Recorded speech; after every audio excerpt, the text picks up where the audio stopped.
"Mommy, why won't my eyes open properly?" Those were the last words my 4-year-old son whispered before the seizure took him. Now, as I sat in the sterile white corridor of Chicago Memorial's pediatric ICU, watching the machines breathe life into my baby boy, I never expected to see him walk through those doors. Magnus Hartwell, billionaire tech mogul. The man who gave me one perfect night and 5 years of heartbreak. Walking hand in hand with his picture-perfect fiancée, heading straight toward the room next to my son's. But here's the thing that made my blood run cold: my son has his eyes. The same piercing blue that haunted my dreams. The same stubborn jaw. The same everything. If you're new to this channel and you think you've heard every impossible love story, hit that subscribe button right now. Because what I'm about to tell you will shake you to your core. Trust me, you don't want to miss how this unfolds. 5 years ago, I was 23 and fresh off the plane from Montreal, Canada. Theodora Blackthorne, that's me, armed with a student visa, 2 suitcases, and dreams bigger than my bank account. Boston University had accepted me for my master's in international relations, and I was determined to make something of myself in America. Being a black woman from Canada in Boston wasn't easy.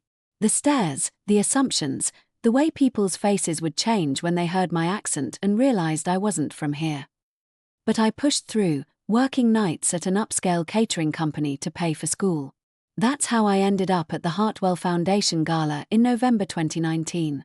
300 of Boston's elite, and me in a borrowed black dress, serving champagne to people who probably spent more on their shoes than I made in a month. I was refilling glasses near the auction area when someone grabbed my wrist. "Excuse me, but I think you dropped this." I turned around and nearly dropped my entire tray. Magnus Hartwell stood there, holding out a small silver bracelet, one that definitely wasn't mine, but I was too mesmerized to correct him immediately. 6'3", dirty blonde hair that looked like he'd run his fingers through it, and those blue eyes that seemed to see right through the invisible walls I'd built around myself. He was magazine cover handsome, but there was something else, a sadness that matched my own. "That's not mine," I finally managed to say. He smiled, and my world tilted. "I know. I just needed an excuse to talk to you. You look like you'd rather be anywhere else but here. Aren't you supposed to be mingling with your guests? This is your family's foundation, right? Sometimes the help has more interesting conversations than the donors." He gestured around the room. "Most of these people are here for the tax write-offs and social media photos. You're here because you have to be. I'm here because I have to be. Want to be miserable together." That's how Magnus Hartwell, heir to a billion-dollar tech empire, ended up sitting with me on the hotel's rooftop terrace at midnight, sharing stories and dreams while Boston glittered below us. He told me about the pressure of living up to his father's legacy, how every decision was scrutinized, how lonely it was at the top. I told him about leaving everything I knew in Montreal, about the way some professors looked at me like I didn't belong in their classrooms, about working double shifts just to afford textbooks. "You're the first person who's talked to me like I'm just Magnus. Not the Hartwell heir. Not the future CEO. Just me." When he kissed me at 2 a.m. under the Boston skyline, it felt like coming home and flying all at once. We spent the night talking, laughing, sharing pieces of ourselves I'd never given to anyone. He was supposed to be this untouchable prince, but in that hotel room, he was just a lonely man who made me feel like I was enough. More than enough. I woke up the next morning to an empty bed and a handwritten note. "Thank you for the most real night I've had in years, M. Real." That's what it was. Raw and beautiful and real. But real apparently had an expiration date. Days passed. Then weeks. I replayed that night 1,000 times, wondering if I'd imagined the connection, the way he'd looked at me like I hung the stars. I finally found the courage to call his office in December. His assistant, a woman with a voice like ice, made everything crystal clear. "Mr. Hartwell is preparing for his engagement announcement to Miss Lydia Pemberton Cross. He's not taking personal calls, especially from..." She paused, and I could hear the judgment dripping through the phone. "Service staff. Service staff." Like I was nothing. Like that night meant nothing. I threw myself into finals, Tried to forget those blue eyes and the way his laugh sounded like coming home. But fate had other plans. On Christmas morning, 2019, I stared at 2 pink lines on a pregnancy test and felt my world shift completely. I was pregnant. With Magnus Hartwell's baby. The man who was apparently engaged to Boston royalty and couldn't be bothered to return my calls. But this was his child too. He deserved to know, right? I can see some of you in the comments already guessing what happens next. But trust me, you have no idea how dark this gets. If you're watching from New York, California, Texas, anywhere in the world, drop your location in the comments. I want to see how far this story reaches. January 2020. I spent weeks gathering courage, practicing what I'd say. How do you tell a billionaire he's going to be a father? How do you explain that one perfect night created a life? I dressed carefully that Tuesday morning, my best dress, the one that made me feel confident and beautiful. I needed all the confidence I could get. The Hartwell Industries building dominated downtown Boston skyline, all glass and steel reaching toward the clouds. I felt so small walking through that marble lobby, my heels clicking against floors that probably cost more than my yearly tuition. I made it exactly halfway to the elevator before she appeared. Miss Blackthorne. I turned, and there stood Vivian Hartwell, Magnus's mother.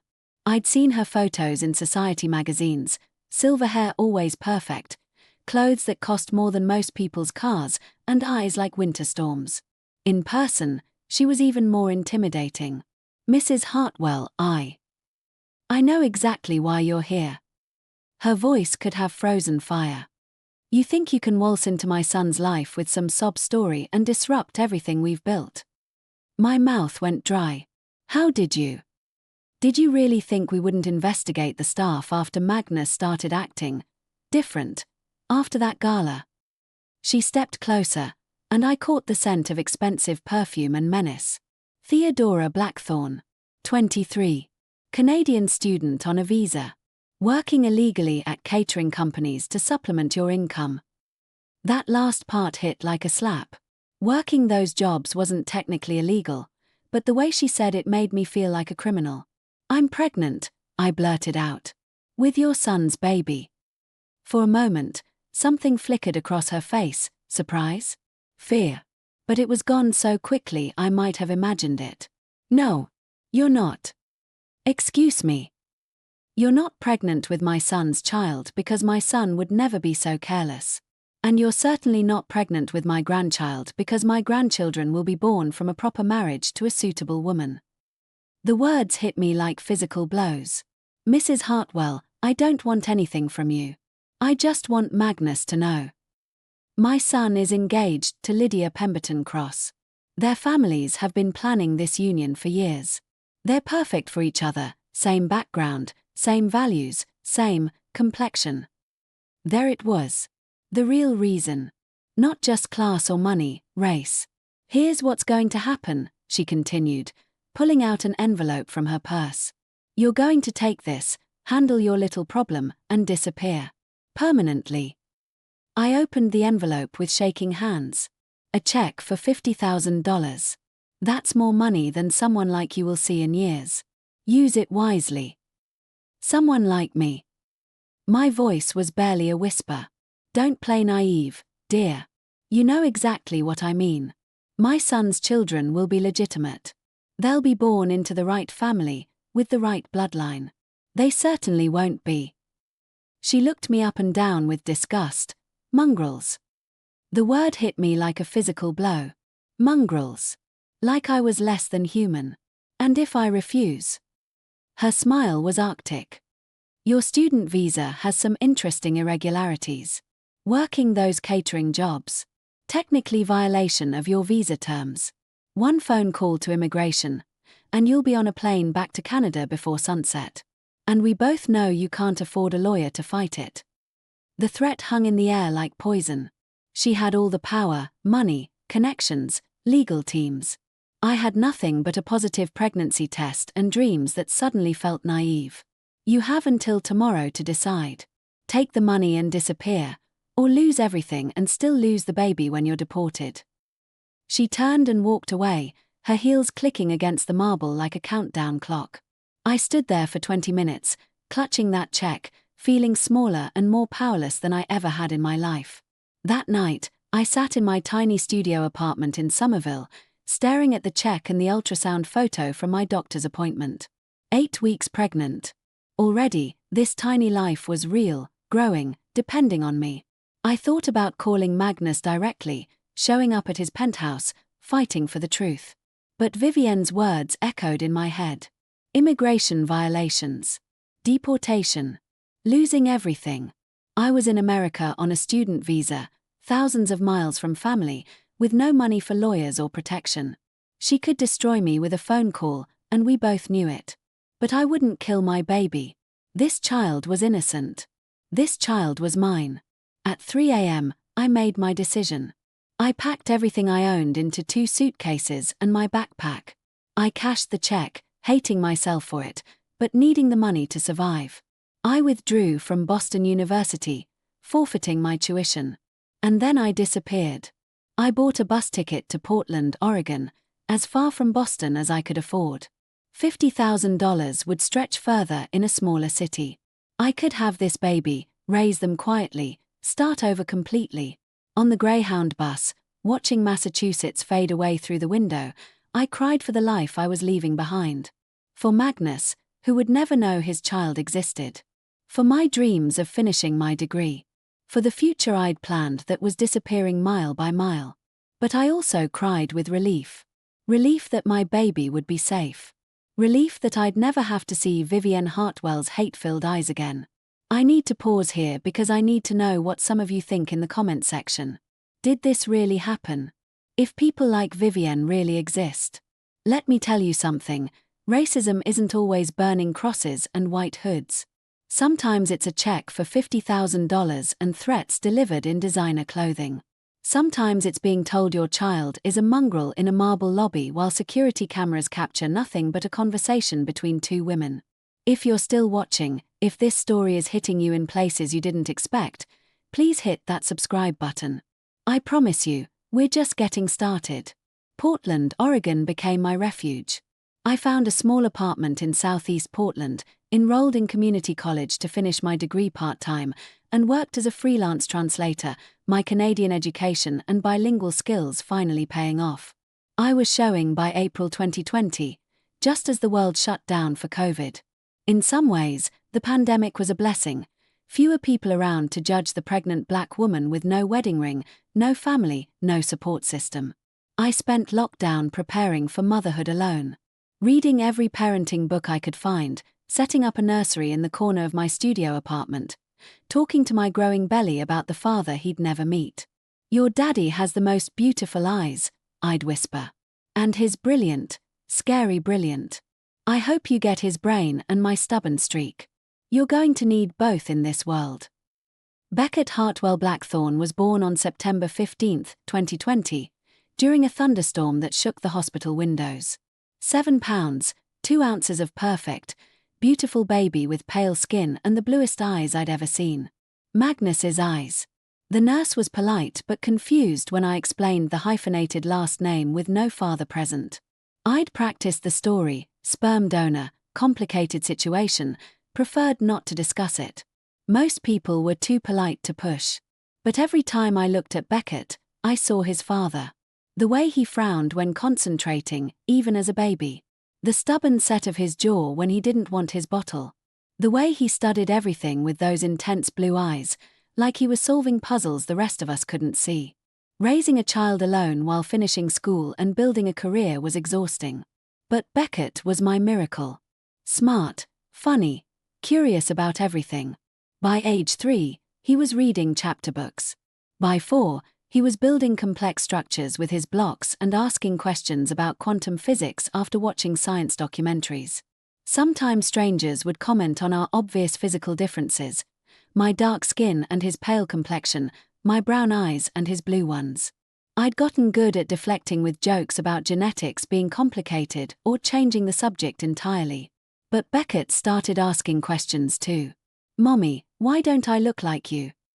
Genetics is like a recipe, baby. Sometimes you get ingredients from mommy, sometimes from Daddy. Where is my daddy? He lives far away, sweetheart. But he gave you those beautiful eyes and that big brain. Does he know about me? That question always broke my heart. It's complicated, Beck. But Mommy loves you enough for both of us. Do you want to know if I ever regretted not telling Magnus the truth? The answer is complicated. Every birthday, every Christmas, every time Beckett accomplished something amazing, I wondered if his father deserved to know. But then I'd remember Vivienne's threats, the word mongrel, the way I'd been dismissed as nothing. Fear is a powerful thing. It convinced me I was protecting my son. But maybe I was just protecting myself. Last month, everything changed in the span of 30 seconds. Beckett had been complaining of headaches for a few days. I'd made a pediatrician appointment, thinking maybe he needed glasses or was stressed about starting kindergarten early. He was academically ready, even though he'd just turned 4. We were at Pioneer Courthouse Square, feeding pigeons and enjoying the rare Portland sunshine, when it happened. "Mommy, my head feels funny," he said, reaching for my hand. Then his eyes rolled back, and he collapsed. The seizure lasted 2 minutes that felt like 2 hours. Strangers gathered around, someone called 911, and I held my convulsing son while my world collapsed. The ambulance ride to Oregon Health and Science University was a blur of paramedics, machines, and my own terrified sobbing. They stabilized him, but the ER doctor's words made my blood run cold. "We need to do some tests. The seizure, combined with the headaches, we want to rule out some serious possibilities." Serious possibilities. Brain tumor. Meningitis. Epilepsy. Words that made my knees buckle. They transferred him to the pediatric ICU and started running tests. CT scans, MRIs, blood work. Each test took hours, and each hour felt like a lifetime. Mrs. Blackthorne, Dr. Sarah Chen found me in the family waiting area at 3 a.m. "We've found some inflammation in Beckett's brain. We're not sure what's causing it yet, but we need to transfer him to a specialist in Chicago. Dr. Richard Morrison at Chicago Memorial is one of the best pediatric neurologists in the country." Chicago. 800 miles from our quiet life in Portland. 800 miles closer to the past I'd spent 5 years running from. But this was my son's life. When do we leave? Chicago Memorial Hospital felt like entering another world. Massive, bustling, filled with the kind of serious medical energy that made my stomach churn. This wasn't a place you came for routine checkups. This was where miracles happened or dreams died. Beckett was sedated for the transport, his small body dwarfed by all the machines keeping him stable. I held his hand during the flight, whispering every prayer I'd learned as a child and making up new ones. "Stay with me, baby boy. Mommy's here. We're going to get you better." Chicago Memorial's pediatric ICU was a maze of corridors lined with rooms full of impossibly small patients fighting impossibly big battles. Room 314 became our new home, a sterile white space with a window view of the Chicago skyline that might as well have been Mars for all the comfort it provided. Dr. Morrison was kind but direct. More tests. More waiting. Possible brain surgery if the inflammation didn't respond to medication. I'd been sitting by Beckett's bedside for 18 hours straight when I heard voices in the hallway. Something familiar about the tone made me look up. "Charlotte, the specialist should be here any minute. Dr. Morrison has an excellent reputation." My heart stopped. That voice. Deeper now, aged by 5 years, but unmistakably Magnus. I stood frozen as he walked past our doorway, his arm around a stunning blonde woman in an elegant coat. He was talking softly to her, comforting her, completely unaware that 15 feet away sat the woman he'd spent one perfect night with and the son he'd never known existed. Magnus Hartwell. In Chicago Memorial Hospital. Walking past my son's room like a ghost from a life I'd tried to forget. And then our eyes met. "Okay, I need to stop here for a second. Yes, this really happened. Yes, that's really how we ran into each other after 5 years. Life is stranger than fiction, trust me." If you're still watching, if you're as shocked as I was in that moment, please hit that like button and tell me in the comments, have you ever had a moment where your past and present collided so violently it changed everything? I want to hear your stories too. But first, let me tell you what happened when Magnus Hartwell saw his son for the first time. Time stopped. Magnus stood in the doorway, his face cycling through confusion, recognition, and something that might have been hope. The blonde woman, Charlotte, he'd called her, looked between us with growing confusion. Theodora. His voice cracked on my name. I couldn't speak. 5 years of imagined conversations, and now I was mute. You know her? Charlotte asked, her perfectly manicured hand tightening on his arm. But Magnus wasn't looking at her anymore. His gaze had shifted to the small figure in the hospital bed, and I watched his face change completely. Beckett was sleeping, his face pale against the white pillows, but even unconscious, the resemblance was undeniable. The same bone structure. The same jawline. The same everything. Jesus Christ, Magnus whispered. Charlotte followed his gaze and gasped. Magnus, that child, he looks exactly like. Like me, he finished, his voice barely audible. I found my voice. His name is Beckett. His 4. Magnus did the math instantly. I could see it in his eyes. November 2019 to September 2020. 9 months. Is he yours? Yes. The word hung in the air like a bomb. Charlotte's face went white. Magnus looked like he'd been struck by lightning. Why didn't you tell me? His voice was raw with an emotion I couldn't name. And that's when 5 years of suppressed pain, fear, and anger exploded out of me. I tried. My voice echoed off the ICU walls. I came to your office. I tried to call. But your mother. My mother what? The venom in my voice surprised even me. She threatened to have me deported. Called my baby a mongrel. Gave me $50,000 to handle my little problem and disappear. Magnus's face transformed into something terrifying. What did you just say? She knew, Magnus. Somehow she knew I was pregnant before I even told you. She was waiting for me in your lobby like a spider in a web. She told me your children would be legitimate, born to the right family, the right complexion. Each word hit him like a physical blow. I watched this powerful, confident man crumble as I described his mother's threats, her racism, her casual cruelty. She told me you were engaged to Charlotte, that you'd never want some immigrant's bastard ruining your perfect life. She threatened my visa, my future, everything I'd worked for. I was 23, alone, terrified, and she held all the cards. Magnus sank into the chair next to Beckett's bed, his head in his hands. My mother told me you'd disappeared. Said you'd probably gone back to Canada. I looked for you for months. Theodora. I hired investigators. You looked for me. I couldn't forget you.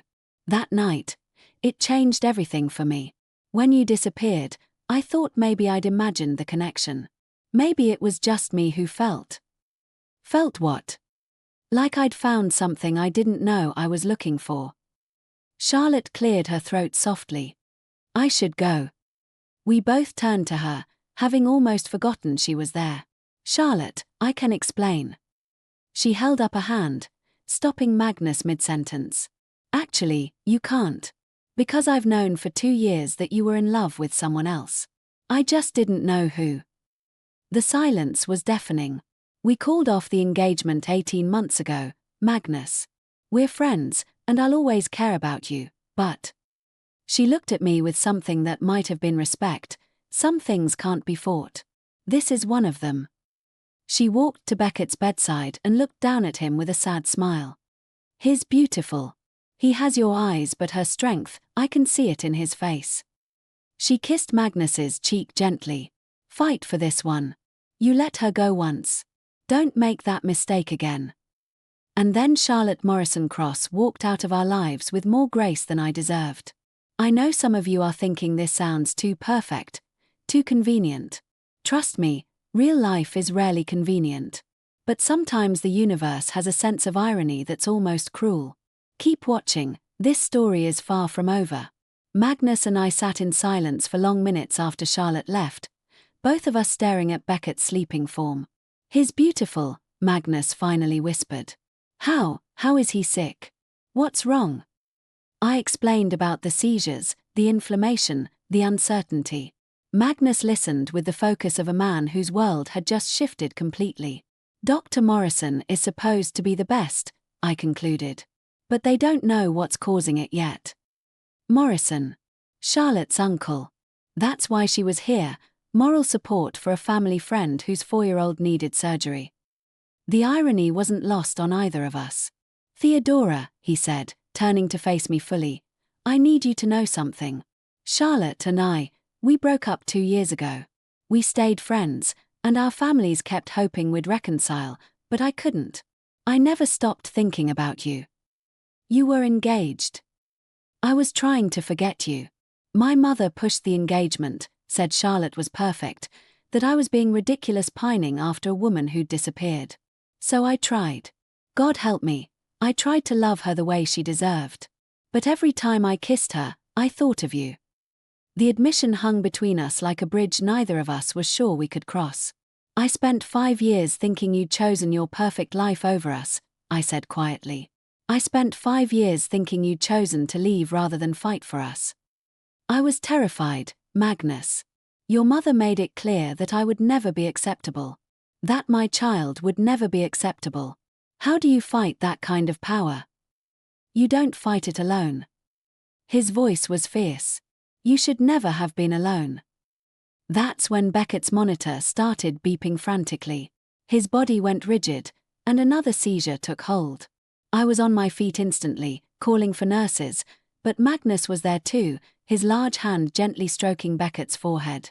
It's okay, buddy, he whispered. Daddy's here now. The word broke something in my chest. Daddy. This man who'd never known his son existed was already claiming him, already loving him. Dr. Morrison arrived as the seizure ended, bringing with him test results and grim news. The inflammation is getting worse. We need to operate tonight to relieve the pressure on his brain. It's risky, but without surgery. He didn't need to finish the sentence. Do it, I said immediately. Both parents need to sign the consent forms, Dr. Morrison said, assuming Magnus and I were together. Magnus looked at me questioningly. I nodded. I'm his father, Magnus said simply. What do I need to sign? Surgery prep took 2 hours. 2 hours of watching nurses will my unconscious son away, 2 hours of signing forms and answering medical questions, 2 hours of existing in a space between hope and terror. Magnus called his assistant, cancelling meetings, rearranging his entire life around a son he'd learned about 6 hours ago. I called my boss in Portland, explaining I'd be in Chicago indefinitely. I can fly your mother here, Magnus offered. Or anyone else you need.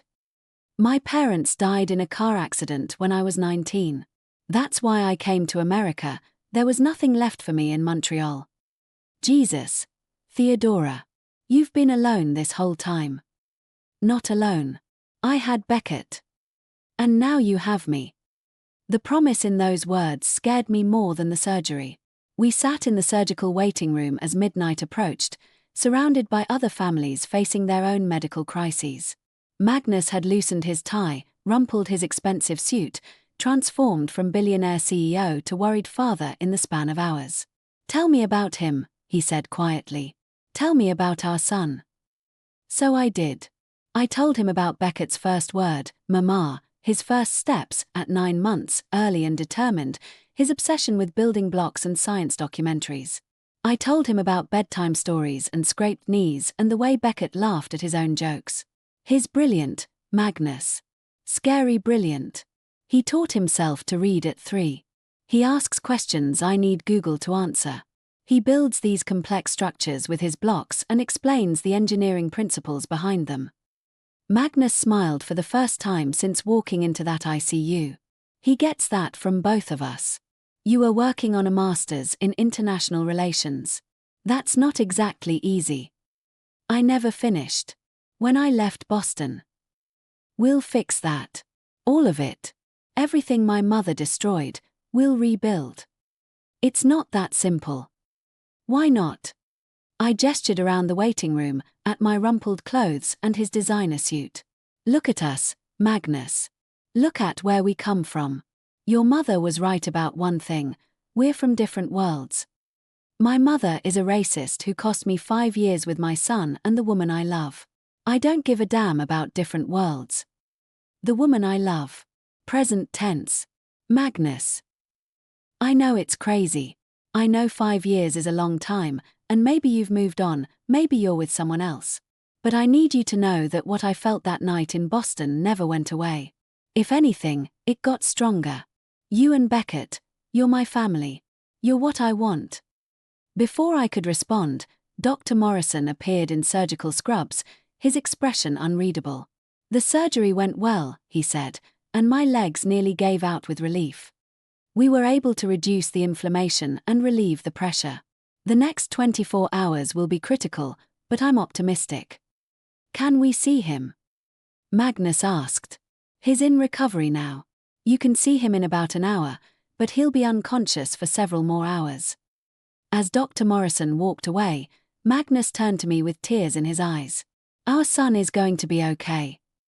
Our son. Not my son anymore. Our son. And for the first time in 5 years, I believed that maybe we could be okay too.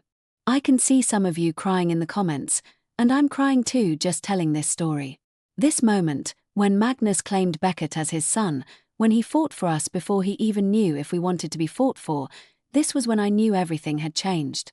But the story doesn't end here. Are you still with me? Drop a heart in the comments if you're emotional invested now, if you need to know how this ends. Because the hardest part is still coming. Beckett woke up 18 hours after surgery with his father holding his hand. I'd fallen asleep in the uncomfortable hospital chair around 4 a.m., exhausted from 2 days of crisis and emotional upheaval. When I opened my eyes at dawn, Magnus was sitting beside Beckett's bed, still in his rumpled suit, talking quietly to our son. And your mommy is the strongest woman I've ever met. She took care of you all by herself, made sure you grew up smart and kind and perfect. I'm sorry I wasn't there, buddy, but I'm here now if you want me to be. Beckett's eyes were open, studying this stranger with the solemn intensity he usually reserved for complicated puzzles. Are you my daddy?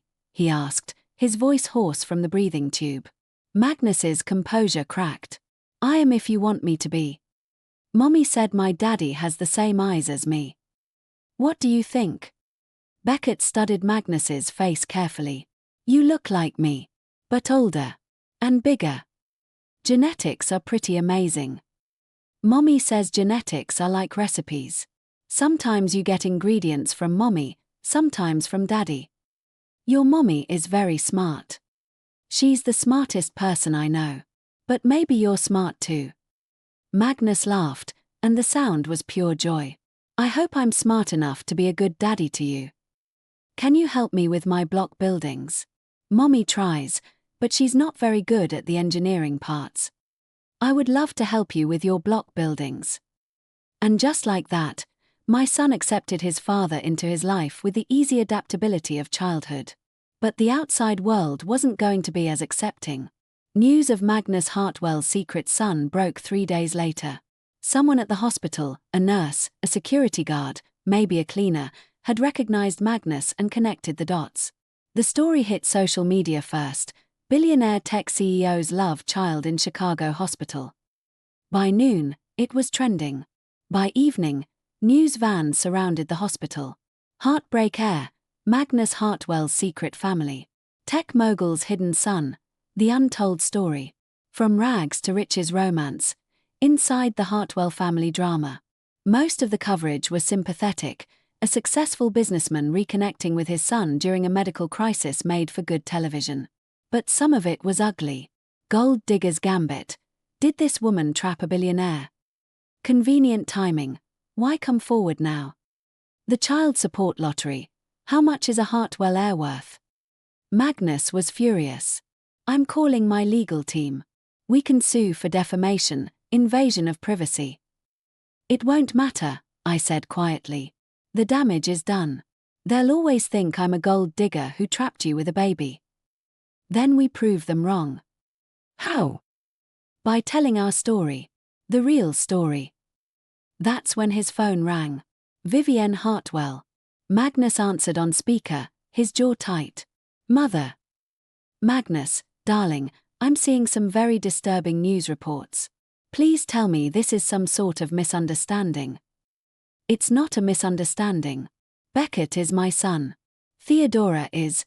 She's the woman I've been looking for 5 years." The silence on the other end was deafening. "I see. And I suppose she's told you some sob story about how I supposedly threatened her." "Did you?" Another pause. "I protected our family from a very obvious gold digger. If that's what you call threats." "You called my son a mongrel." The words hung in the air like poison. Even through the phone, I could hear Vivienne's sharp intake of breath. That's taken completely out of context." "Is it? Did you or did you not tell Theodora that my children would be legitimate, born to the right family, with the right complexion?" "Magnus, you're being manipulated by a woman who disappeared for 5 years and conveniently reappeared when—" "Enough." Magnus's voice echoed through the hospital room, raw with fury. "You want to know what's convenient, Mother? It's convenient that you never told me you threatened to have her deported. It's convenient that you forgot to mention calling my son a racial slur. It's convenient that you've spent 5 years lying to my face." Vivienne's voice turned ice cold. "That woman has poisoned you against your own family." "No, Mother. You did that all by yourself." Magnus hung up and immediately turned off his phone. "She's going to make our lives hell," I said quietly. "Let her try. I have resources too. And unlike her, I'm not afraid of the truth." But the truth, as it turned out, was more complicated than either of us expected. Dr. Morrison discharged Beckett after a week, with strict instructions about medication and follow-up appointments. The inflammation was responding to treatment, but he'd need monitoring for months. "We can't go back to Portland yet," I told Magnus as we prepared to leave the hospital. "He needs to stay close to Dr. Morrison." "You're not going back to Portland at all," Magnus said firmly. "Chicago is closer to his medical team, and it's home. For all of us." "Magnus, I can't just." "I bought a house. Yesterday. In Lincoln Park. 5 bedrooms, big backyard, excellent school district. Close to the hospital." I stared at him. "You bought a house? Our son almost died. Theodora. I'm not letting either of you out of my sight again. You can't just reorganize our entire lives because I love you. Because I love him. Because I want to wake up every morning knowing my family is safe." The word family stopped me cold. "I know it's fast," he continued. "I know we have things to work through. But I also know that life is short and unpredictable, and I've already lost 5 years. I don't want to lose another day." Beckett, who'd been quietly listening while playing with a new tablet Magnus had bought him, looked up from his game. "Are we going to live with Daddy now?" he asked. Magnus and I both turned to him, realizing our 4-year-old had been absorbing every word. "Would you like that?" I asked carefully. "Yes. Daddy knows about engineering. And he promised to help me build a really big castle." "The biggest castle ever," Magnus confirmed solemnly. And that's how the decision was made, not by the adults with their complicated feelings and past trauma, but by a 4-year-old who wanted his father to help him build castles. Moving in with Magnus felt surreal. The house he'd bought was beautiful, a restored Victorian with enough space for Beckett to have both a bedroom and a playroom, a home office for me, and bedrooms for guests who would probably never come. Magnus had thought of everything. Beckett's room was painted his favorite color, blue, like his father's eyes, filled with age-appropriate books and building sets. My room had a adjoining office space with everything I'd need to restart my freelance translation business. "This is temporary," I kept telling myself, "until Beckett is medically stable." But temporary started feeling permanent when Magnus would come home from work and immediately ask about Beckett's day. When he'd sit on the floor building elaborate structures while discussing physics with our 4-year-old. When he'd read bedtime stories with voices for all the characters, making Beckett giggle until he fell asleep. "You're good at this," I told him one evening after Beckett's bedtime. "I'm learning. He's patient with me. He loves you. I love him too. More than I thought possible." We were sitting in the living room, the space between us on the couch feeling like both an ocean and an inch.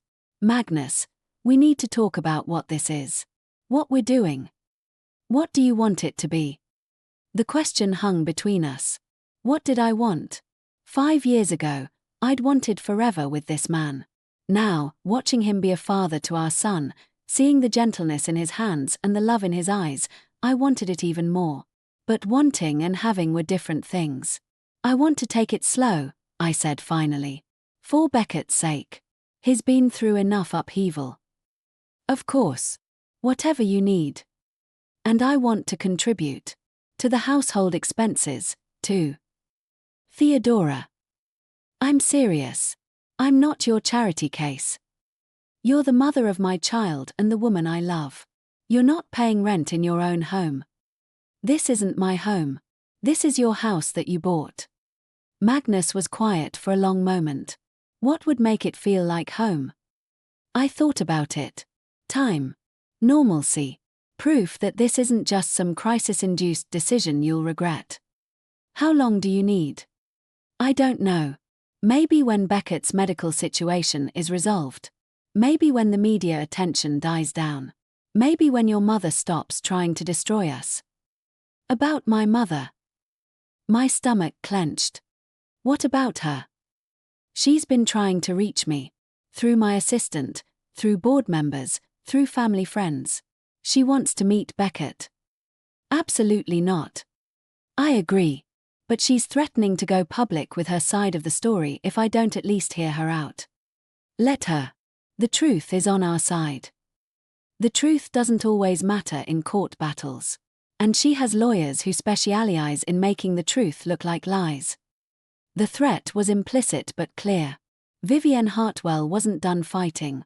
Vivienne's side of the story broke 2 weeks later in an exclusive interview with a major news network.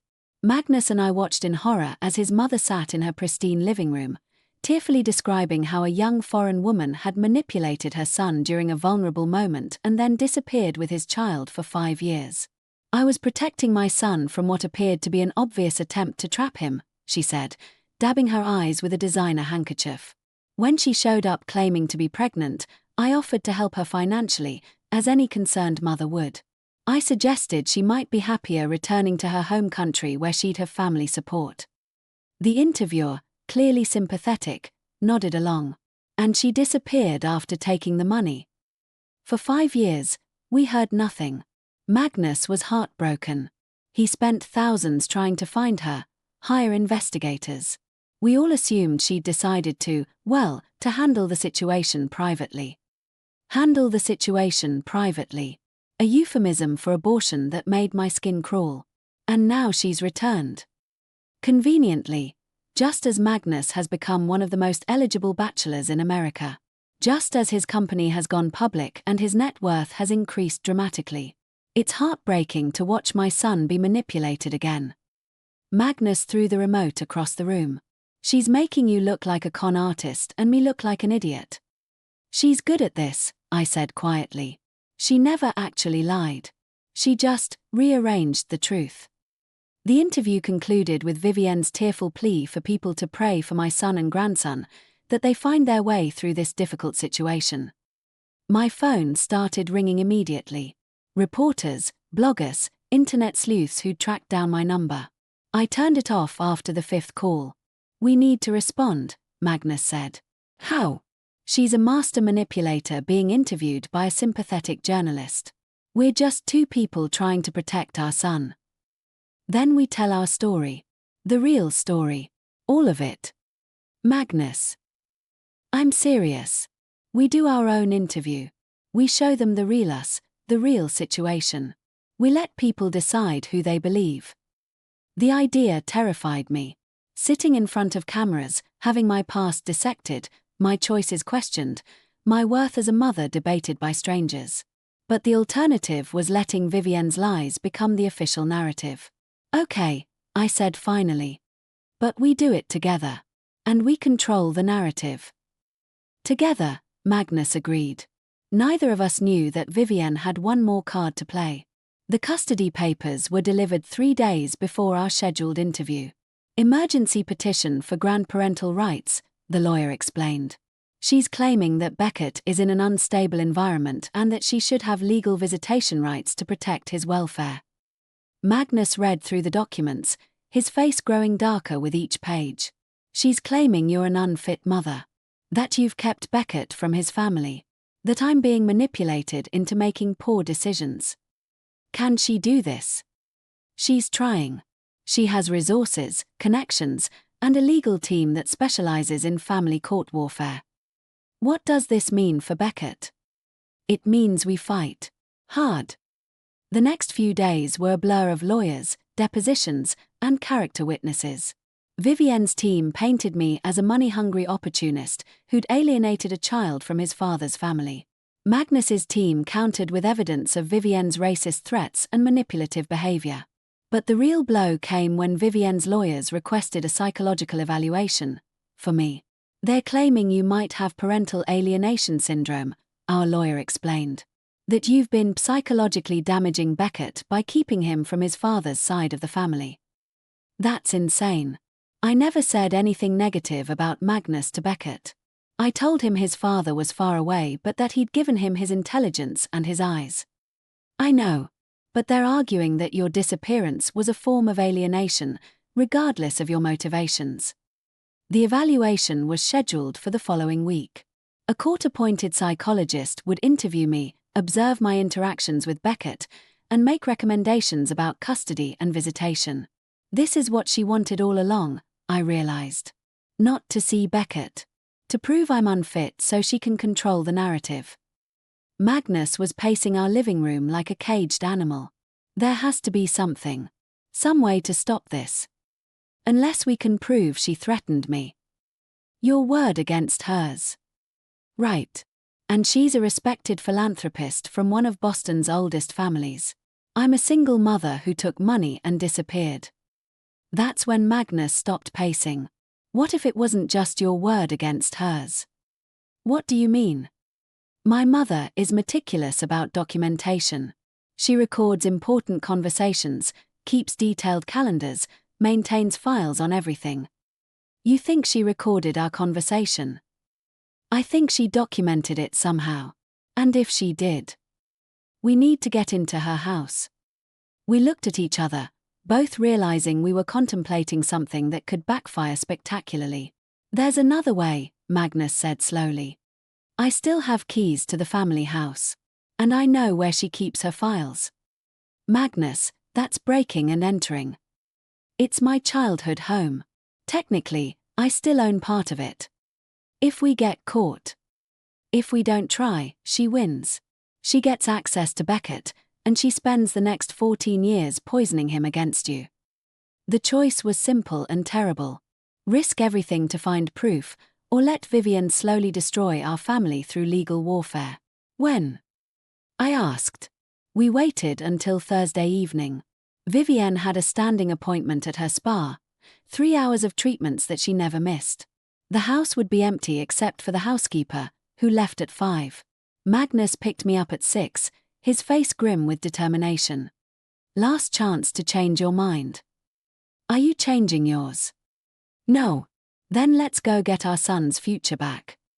The Hartwell family estate sat on 5 acres in Newton, Massachusetts, old money grandeur that screamed established power. I'd never seen it before, but it felt exactly like the kind of place where racist threats would be delivered over tea and sterling silver. Magnus used his key without hesitation. Her office is upstairs. She keeps files on everything, business, personal, family. If she documented our conversation, it'll be there. The office was a shrine to Vivienne's version of perfection. Awards, photos with politicians and celebrities, expensive art that probably cost more than most people's houses. And filing cabinets. Lots of them.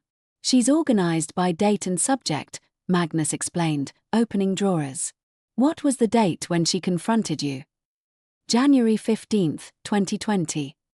We found the file marked personal, January 2020, and spread the contents across her desk. Bank statements, appointment calendars, correspondence with lawyers and investigators. And then Magnus found it.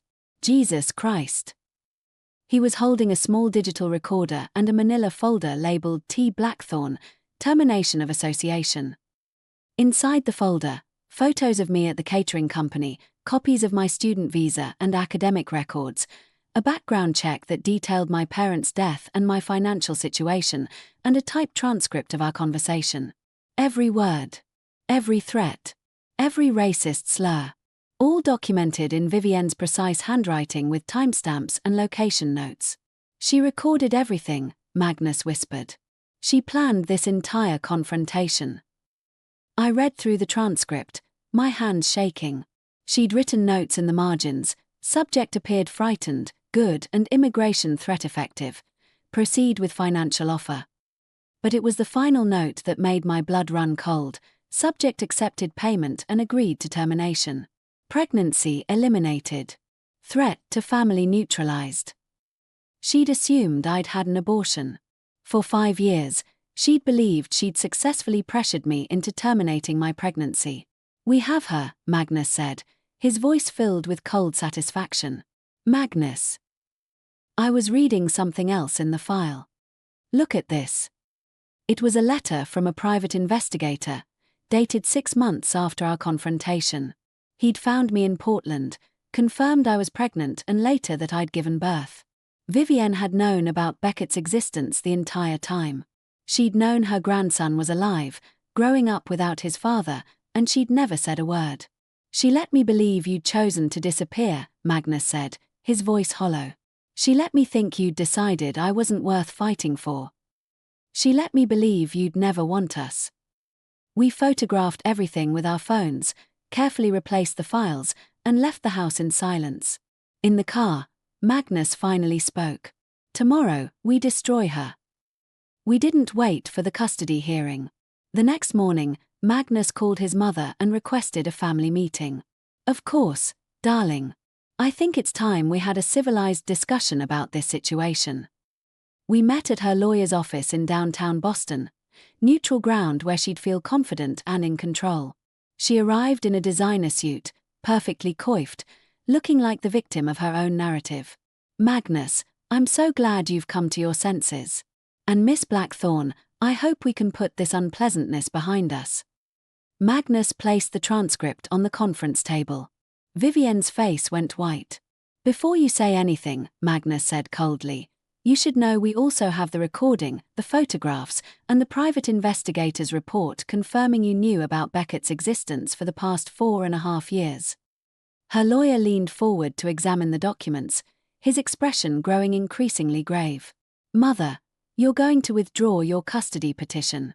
You're going to issue a public apology acknowledging that you threatened Theodora and used racist language. And you're going to establish a trust fund for Beckett's education, not because we need your money, but because it's the least you can do after keeping a grandfather from knowing his grandson. I was protecting our family. You were protecting your racist worldview, Magnus cut her off. You cost me 5 years with my son and the woman I love because you couldn't stand the idea of mixed-race grandchildren. That's not. It's exactly what happened. And now everyone's going to know it. Vivienne looked at her lawyer, who shook his head grimly. Mrs. Hartwell, this evidence is problematic. If this goes to trial, if these recordings become public. What are you saying? I'm saying you should consider Mr. Hartwell's terms very carefully. The silence stretched for long minutes.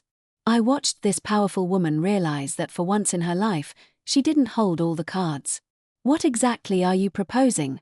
She asked finally. Magnus outlined the terms: withdrawal of all legal action, a public statement acknowledging her role in our separation, the trust fund, and most importantly, no contact with Beckett until he was old enough to decide for himself if he wanted a relationship with his grandmother. You're asking me to never see my grandson, she said quietly. I'm giving you a chance to earn the right to see him someday, Magnus replied. But only after you've proven you've changed. Only after you've acknowledged the damage you've done. And if I refuse? Then we release everything. The recordings, the documents, the racist threats. Your reputation, your social standing, your charitable organizations, all of it becomes collateral damage in a very public trial.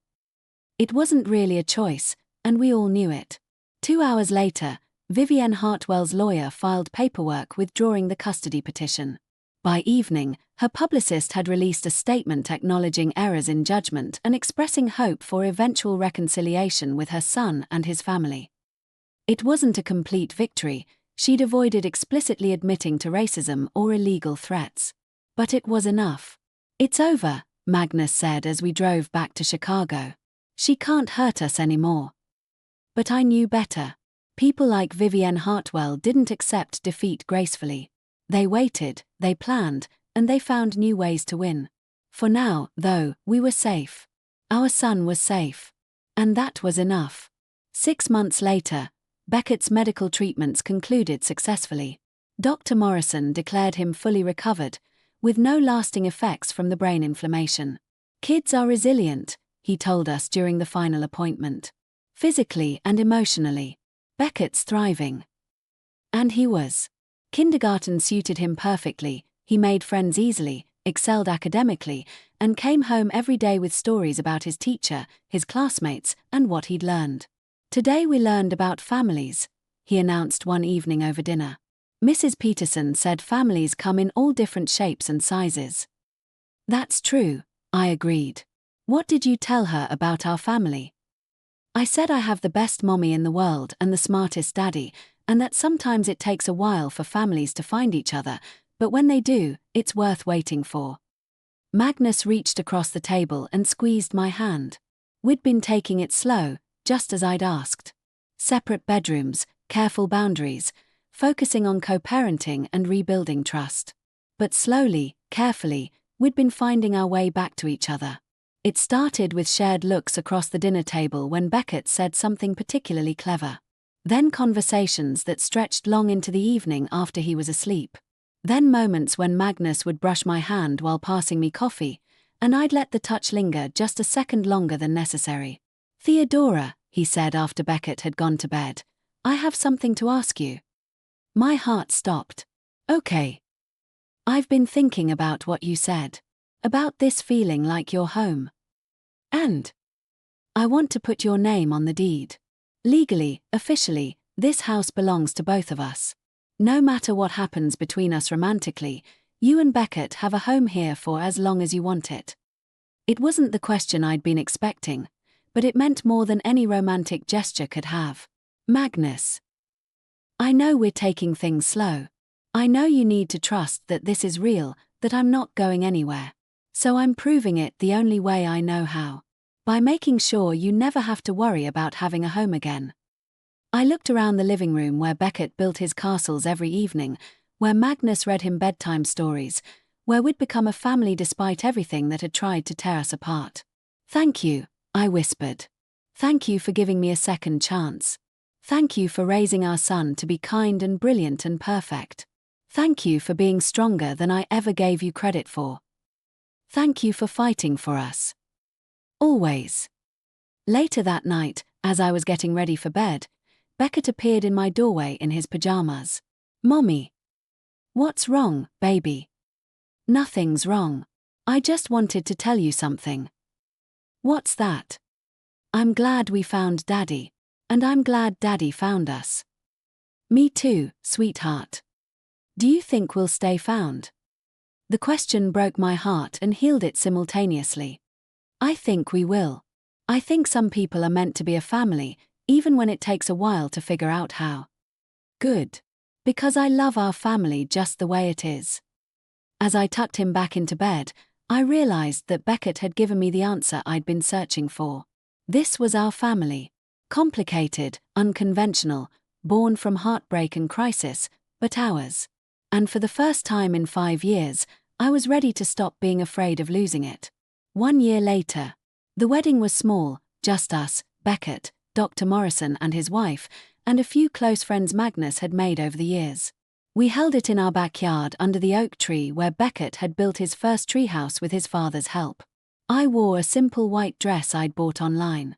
Magnus wore a suit but no tie because Beckett had declared ties too fancy for family parties. Our 5-year-old served as both ring bearer and flower child, taking his job so seriously that he nearly cried when he accidentally dropped one rose petal. "Do you, Magnus, take Theodora to be your wife, to love her in sickness and health, for richer or poorer, for better or worse, for as long as you both shall live? I do. I have from the moment I met her. Do you, Theodora, take Magnus to be your husband, to love him in sickness and health, for richer or poorer, for better or worse, for as long as you both shall live? I do. Despite everything that tried to keep us apart. By the power vested in me by the state of Illinois, I now pronounce you husband and wife. You may kiss the bride. As Magnus kissed me under our oak tree, with our son cheering and our small group of friends applauding, I thought about everything that had brought us to this moment. The heartbreak, the fear, the years of separation, the medical crisis that had brought us back together. No more running away, Magnus whispered against my lips. No more giving up, I whispered back. Promise. Promise. So that's our story. Not a fairy tale. Fairy tales don't include racist mothers-in-law, custody battles, and children having brain surgery. But a love story. A real one. Messy and complicated and sometimes painful, but real. I started this video talking about how sometimes the past and present collide in ways that change everything. For Magnus and me, that collision happened in a pediatric ICU, with our son fighting for his life and 5 years of misunderstandings between us. But here's what I learned. Love doesn't conquer all. Truth does. Courage does. The willingness to fight for what matters, even when you're scared, even when the odds are against you, that's what conquers all. If you're watching this and you're afraid to fight for something that matters, if you're letting other people's prejudices or expectations control your story, if you're convinced you're not worthy of love because of where you come from or what you look like, please hear this. Your story matters. Your love matters. Your voice matters. Don't let fear silence you like I did. Don't let other people's limitations become your limitations.